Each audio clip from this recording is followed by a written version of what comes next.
Hey, welcome back to the channel, guys. I'm Jerry from Bigelow Woodcraft. We just put this big, nice white pine on here. Let's see how big this thing is. We have a 2x8 we got to get out of it, and the rest is all going to be 2x4s. 17 and a half.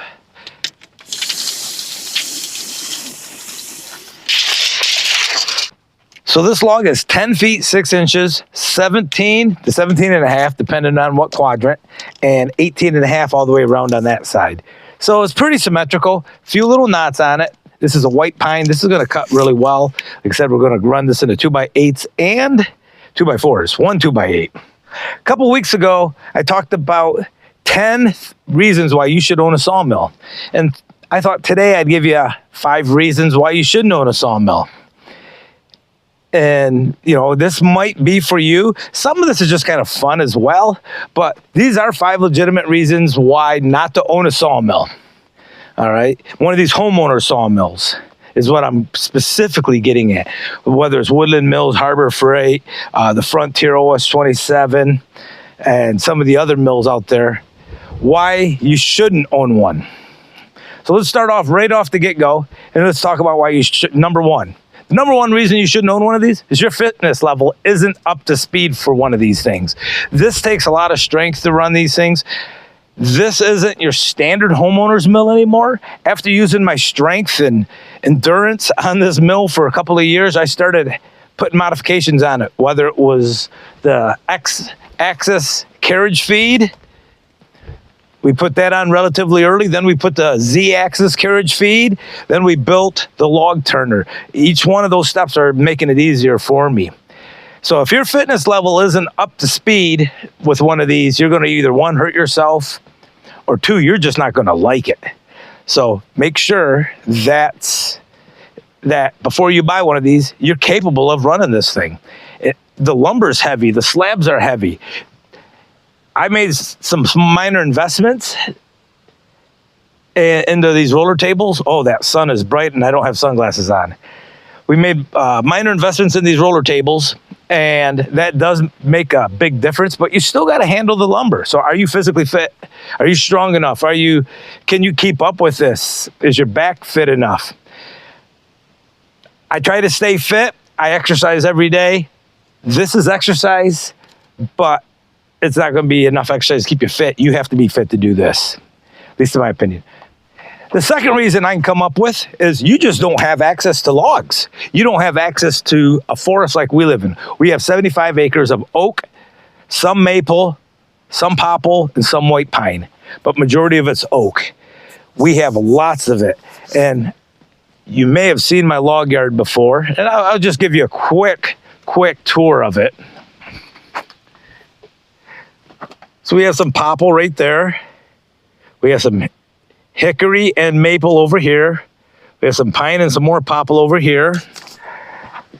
Maple poles, white oak poles, some cherry, firewood poles, red oak poles with one pine runner I was using for firewood over there. If you don't have the land to acquire your poles from, or the skills to cut down a tree safely, how are you going to get your poles? Like I said, we live on 75 acres of oak, and we have access to it, and I've been cutting firewood and trees down my entire life. I have a grasp of it and can do it generally safely. So if you can't do that or to have access to it, what are you going to do for your wood, your lumber? What are you going to do for your logs? Now, you will get access. If you get a sawmill, people will start delivering you logs just because they want to get rid of them. I have 5 of them I got to pick up next week from a guy a few miles away. He wants some of the boards. I'm going to do it for majority of the logs, and he only wants about 1 pole worth.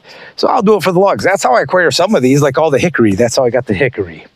Third reason, maybe you don't have enough space. Maybe you live in a community that doesn't allow you to do this kind of stuff. You're going to need some room. Now, my little spot right here is about 1 acre that I use just for this log yard right here. It's, I don't know, 44,000 feet in an acre. I can't exactly remember, but it's about 280 by 270 or 280. It's a square, almost 300 by 300 square feet. Maybe that's a little more than an acre. But it used to be a baseball field for my son when he was growing up. Do you have the room for it? I have lots of room. Move the tractor around and so forth. This piece of property is 20 acres, and then across the street we have 55 acres. So this piece is big enough. Now, if I was any smaller than this, if let's say I had 2 acres or 5 acres, I have a house on it, where are you going to put the sawmill? You can see all the room. I took up this whole lumberyard for the most part, just with the sawmill and everything that goes along with it. So do you have enough room? That's the third reason. Another reason you don't want a homeowner sawmill, how are you going to handle the logs? Do you have the means to handle the logs? If you don't have a tractor, a winch, something to pull the logs out of the woods, or if they got dropped off to you and you don't have woods, how are you going to handle them? If you don't have a tractor, a skid steer, excavator, or some way to handle them, rolling them up the ramps works. Power buckling them works. You can get the winch package. I'm just going to tell you, that gets hard after a while, tiresome, and it just makes it so it's not as fun. So somehow you're going to have to handle your logs. You're going to be making investments in the equipment, whether you buy tractors, buy four-wheelers, buy grapples, buy a log dory, buy, you're going to need chainsaws, so forth. Do you have that equipment to work on the logs, handle the logs, prep the logs, get them ready to go, get them up on the mill? Stuff, if you don't have it, you buy the $5,000 mill, you might be spending many more thousands on that equipment. Right on, just what I just said about number 4 kind of goes along with number 5. You don't have the money to do it. These mills are economical. I think, all said and done with the trailer package and everything, I added all this stuff, the extension I built. Didn't buy the one from Frontier. Looks exactly like it though, and I even extended the trailer package. You don't have the money to do it. Don't go out and go into debt to buy one of these. I wouldn't. I don't believe in debt anyhow. Everything I do is cash. If I can't pay for it cash, it doesn't belong at my house yet. I got to save up for it. So you don't have the money to do this. You don't have the money to get one of these homeowner sawmills. Along with the money to get the homeowner sawmills, what I just mentioned, all the tools. You're going to need log cants, PVs, tape measures, chainsaws, a way to handle the logs. It can become, this $5,000 mill can become quickly $25,000 or more time you buy your tools, your tractors, your skid steers, your excavators, whatever, use, hopefully. If you got the money to buy new, that's great. But if you also had the money to buy new, you probably wouldn't be buying the homeowner's mill either. You might be buying a Wood Miser or a Baker or some big name Cooks or Timber King or something like that with the full hydraulic package. Even one of the Norwood sawmills, full hydraulic package, if you got that kind of money. But these homeowners mills are made for the economical, the budget-minded person. Keep that in mind. If you don't have the money to do this, buy this, spend $5,000, don't go bankrupting your family for one of these until you can actually afford it. Those are the 5 main reasons, but here's a few more, another 5 reasons. This is kind of fun, these reasons. Number 6, you just like giving your money to the big box stores, the big lumber yards. I don't. I like to be self-sufficient. If you you have that kind of disposable money, feel free, but I don't have that kind of disposable money, and I don't like giving my money to the box stores and stuff like that when I can create lumber that looks just as good, if not better, than the store-bought lumber.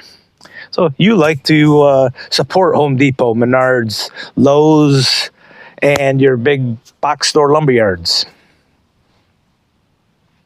And if that's the case, you don't want one of these. Another reason not to get one of these, you don't like helping others. Simple as that. When you get a sawmill, you're going to hear from people you haven't heard from in a long time. It gives you an opportunity to reconnect with some people. And that's exactly what's happened to me.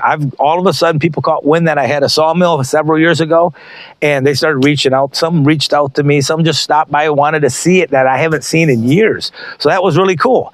If you don't like helping others, you're not going to want to get one of these, because a lot of my sawing is for my friends, family, so forth. I do it really cheap, or I do it for free. Helping others. I like doing this, working on a sawmill. It's a hobby. It's one of my favorite things to do. It gets me outside. It gets some of that physical labor, and which I really enjoy, using my body and working. But you don't like helping others. You don't want any friends around. Simple as that.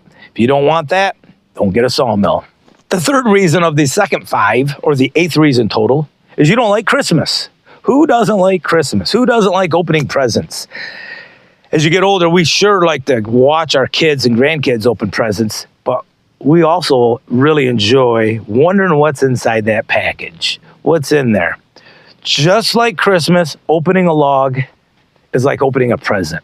You never know what you're going to see. The nature's beauty in some of these logs is absolutely stunning, incredible. I occasionally show it from time to time, but what shows up every time you open the bark never gets old. You open it up, and the potential, everything you see there is just mesmerizing, wondering how Mother Nature performed this artistic work inside a log with bark on it without even looking at it. Simply amazing. So you don't like Christmas. You don't like the presents. Ooh, that sun's finally going away a little bit. The number 9 reason, or the 4th out of the second 5 here, reason not to get one of these mills, these homeowners mills, is you're not a daydreamer. You don't like to dream and fantasize about your future. You don't like to think about the possibilities of what you can do. What I like to do with these mills, I'll cut some things, or I'll lay there and sit there in my chair at night, and I'll be writing notes down about all the possibilities, all the things I can build. I just mentioned the beauty of the wood that you see. Sometimes I look at the wood and I think of artistic piece. I'm building a chess set, a chess board right now. It's turning out beautiful. I'll show it to you soon. I sit there and dream about the possibilities, the pavilions, the cabins, the shelves, the floating shelves, the sawmill, the wood processing centers, all the different things I can do with this lumber. I love daydreaming about it. It's hard for me to shut my mind off sometimes when you have a homeowner's mill. You'll be sitting there watching a movie or a game, football game, baseball game or something. Next thing you know, you'll be daydreaming about your next build, and you'll have forgot about the movie. You'll forgot about the game, and I'll be asking my wife what the heck just happened. So you're not a daydreamer. You don't like to think about the possibilities. The last reason not to get one of these, and it's probably the biggest reason, you're allergic to wood. You just hate wood. You don't like playing with wood. You don't like sawdust. You don't like man glitter all over you. You don't like the manly art of pounding in nails with a hammer. Well, if that's you, then this isn't for you. For me, I enjoy that kind of stuff. Having a sawmill is work, but the possibilities are endless. Now, these last 5 are kind of in jest, and I know you got that, but they are actually points to be made in this, that those things are going to happen. People are going to show up with logs for you. People are going to offer you logs. Oftentimes when you get logs, they think they're better than they really are, but if they're free, I'll take them, because I can just turn them into firewood too. Do you have any reasons not to own a homeowner sawmill? Now, another reason, maybe you have so much money you went and just bought yourself a giant Baker or Wood-Mizer or something like that. I don't have that kind of money. This homeowner's mill was perfect for me, and as you've seen, it gets the job done. Now, don't go just buy a mill based on some guy on YouTube who says you should have one of these things, or you should buy a sawmill. That's up to each one of you. If you're a woodworker, nobody had to tell you to buy a skill saw. If you're a woodworker, nobody had to tell you to buy a bandsaw. You saw a need for it and you got it and fit it into your hobby. Just like that is what I did with this. I saw a need for this. I have access to this lumber or these logs, and I found a need for this in my woodworking hobby. Time you buy your chainsaws, your time you buy your skill saws, your band saws, your lathes, your planers, your joiners, your chisels, you spent several $1,000s buying all that stuff. You know, the drill motors, things, all the tools you need, vacuum systems. Well, a couple more $1,000, you can get a homeowner sawmill, and you could be off and running, creating your own lumber, air drying your own lumber, or even in a solar kiln like I do. I air dry it first and then throw it in the solar kiln before I use it. Those are 5 reasons not to get one. That makes sense. 5 reasons that are kind of in 5 reasons that are in jest, and you know, those still make sense. So if you've got any reasons why you shouldn't own a sawmill, drop them in the comments. If you got any reasons why you should own a sawmill, drop those 2 in the comments. And if you haven't seen the 10 reasons why you should own a sawmill, I'll put that up in the card here at the end of the video here. It'll be on one side or the other. And check that video out if you're looking for a sawmill. Mine's a Frontier. I've been very pleased with it. Frontier OS 27 by Norwood. I'm not sponsored by them whatsoever. I know them a little bit. I've met them. They know of me as well, but I'm not sponsored by them. I just think it's a decent product for the price that you pay for it. Will you go wrong with the Woodland Mills either? No, absolutely not. That's another good sawmill. I know a few people that have them too. But guys, that'll do it. Hopefully you got something out of this video. Check out the rest of the sawmill videos if you're new to the channel. And don't forget to like. I don't know if you've ever seen this guy. My kids used to call him Carlos. He used to be my kid was a pitcher in college. Baseball, he played baseball. So we used to, this used to be part of the strike zone, so we had somebody in the batter's box. But we changed it into a guy with an axe. So don't forget to like, comment, and subscribe. And if you really like it, share it with a friend. Take care, guys. We'll see you at the mill next time. Hey guys, one last thing. I mentioned a few weeks back that we had several surprises coming, 3 surprises actually. And the first one was my wife's book. Thanks for everybody buying that book. That was really great. Here's the second great thing that's happening. We're expecting another grandchild.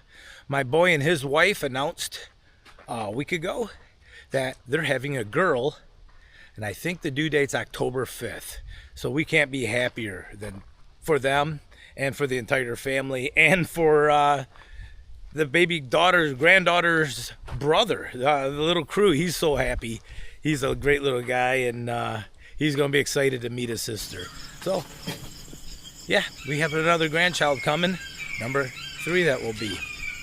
Okay guys, we have one more announcement, and that will come at the end of May, hopefully. Take care. We'll see you next time, guys.